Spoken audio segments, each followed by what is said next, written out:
என்னம்மா படிக்கிறியா? ஆமா சித்தப்பா. நல்லா படிமா. உங்க குடும்பத்தையே நீ தான் தூக்கி நிறுத்தணும். எங்க சித்தப்பா? நடு தெருவுலதான். உன் பெரியப்பா பசங்களை பாத்தியா? பாக்கல சித்தப்பா. அது இல்லம்மா, உன் பெரியப்பா பசங்களை பாரு. பெரியவன் பல் மருத்துவர் ஆயிட்டான், சின்னவன் மனநல மருத்துவர் ஆயிட்டான். இதுல இருந்து என்ன தெரியுது? பெரிய சித்தி, கப்பலே கவர்ந்தாலும் கன்னத்துல கைய வைக்க கூடாதுன்னு சொல்றாங்கல்ல, எதுக்கு? கன்னத்துல கைய வச்சுட்டே இருந்தா நீச்சல் அடிச்சு தப்பிக்க முடியாதுடி. ஆமால்ல.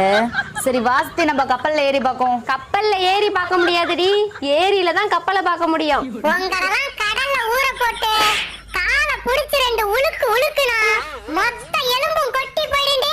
தம்பி, இந்த வேப்ப மரம் சாஞ்சு போச்சு. இந்த மரத்தை வெட்டி நீயே வித்துக்க.